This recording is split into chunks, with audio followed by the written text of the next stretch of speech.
Hi everyone and welcome to the channel. Before we get started, please consider subscribing to my channel and possibly becoming a patron. Now, RadioMaster have kindly sent me the Mark II version of the TX16s. Now we're going to take a closer look at the radio on the bench, but let's just have a quick look what came in the box. As you know, I'm not keen on unboxings, but there's the radio, which looks obviously very similar. And with it we get our USB cable. We get a keyring,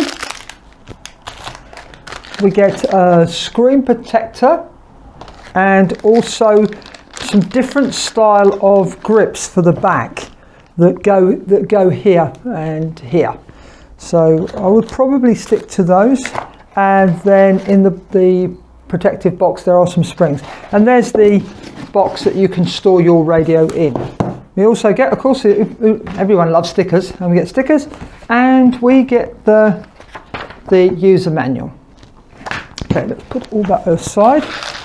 Let's just take a look at the radio. Now, this radio does not have the AG01 gimbals, but for all intents and purposes, they are the same, except for they're not CNC, they're not metal. Everything else about the gimbals is the same as the AG01s.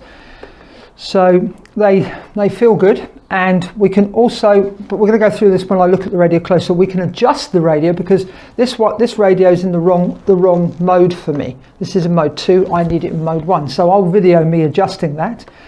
Just the basics of it. It's exactly the same layout as the previous radio, and all the same switches. But the indents on the S1, the rollers here, are very positive. Very, very positive on both S1 and S2, and the sliders here are very positive and they lock into the center quite nicely, so you've got really good control of where the centering is of those. Now, as an overall look, I don't see many sort of physical differences. It comes in the 4-in-1 version, and of course you can get an ExpressLRS version as well. Right, let's switch over to the overhead cam and take a closer look at this, and I'll go through all the changes from the Mark II from the Mark I. Now let's take a closer look at the RadioMaster TX16s Mark II. As I already mentioned, it comes available in a 4-in-1 and the ExpressLRS version, which has the full speed internal band rates. It also, it's supplied with EdgeTX, but you could change that to OpenTX if you wanted to, so it is compatible. But of course, we have a touchscreen. We are using EdgeTX. And the new gimbals, we can see our new gimbals, and we've got all the adjustments here that we can make so that we can do our tensions and change the mode, because mine is in the incorrect mode. Now, these gimbals are the new V4 Hall effect gimbals. So they're basically, as I've already mentioned, the same as the AG01s, except for the plastic. So they are an upgrade on the Mark I gimbals that you have in your Mark I RadioMaster TX16s. Now this is quite a nice option. What I've done for this demonstration purposes, I have put the different grips on the back. Hopefully you can see this. There's the original one that comes with this sort of thumb stop, and there's a flat version, so you can now switch over and change over to whichever type of grip that you would like. I am actually going to, looking at this, I'm going to use the one with this stop. As before, we charge our radio up from the bottom, so you can see where our SD card is. We've got our USB-C, and we've got our other ports that we can use. Now, the USB-C, RadioMaster have changed that circuitry there. I'm going to read off what they said. They've explained to me. They've redesigned the charge circuit with integrated reverse polarity protection, which is obviously quite nice because you plugged it in the wrong way. There goes your radio.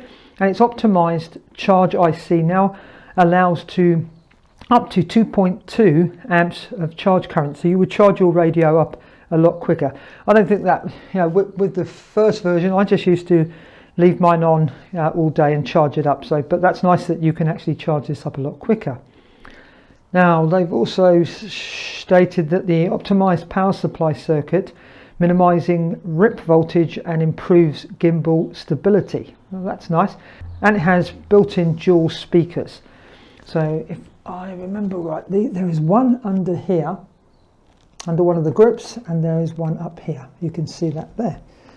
Okay.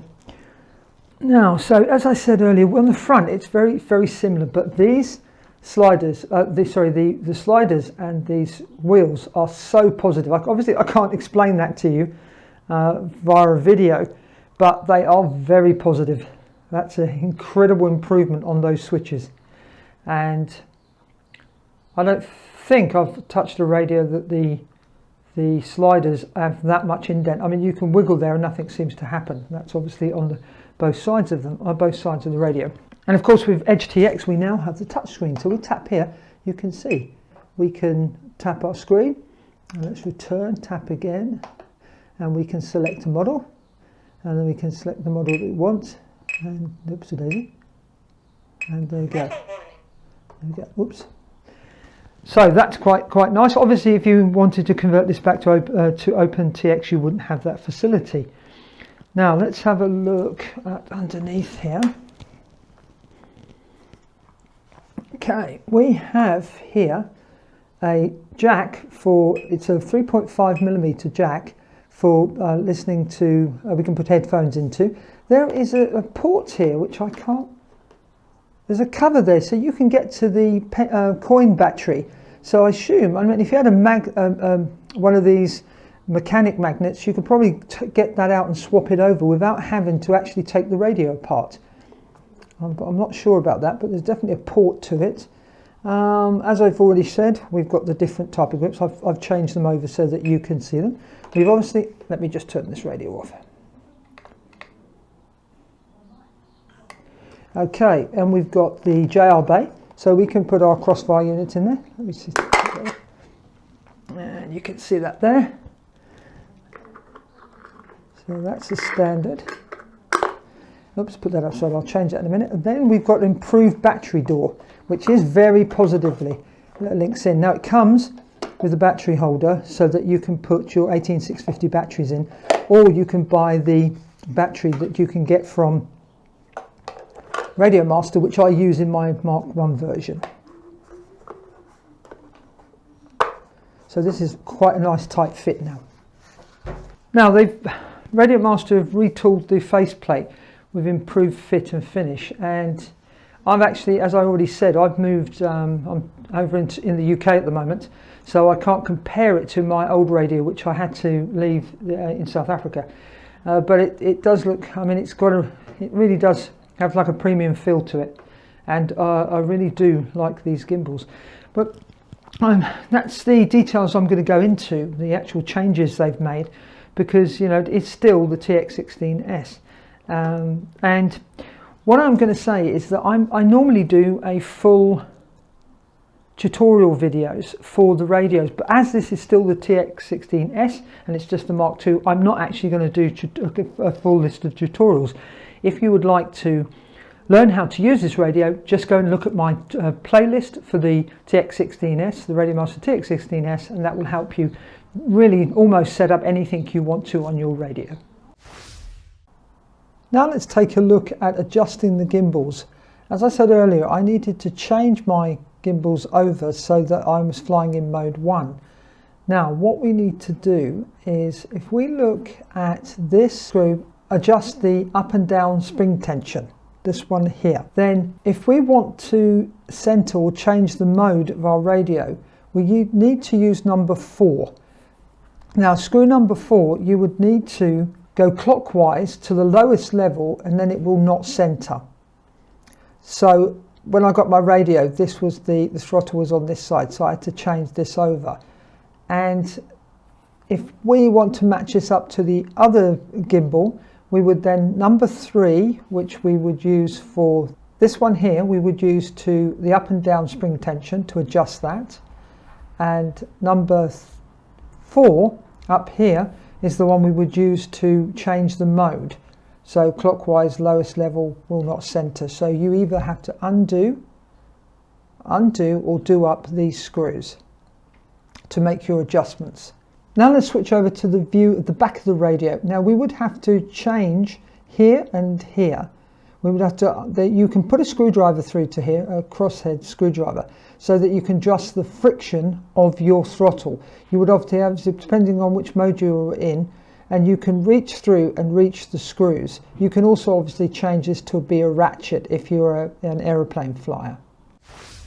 Now, in summary, there are some very nice upgrades to this radio, and it does make it better than the Mark I version, but the Mark I version of the RadioMaster TX16s is a really good radio.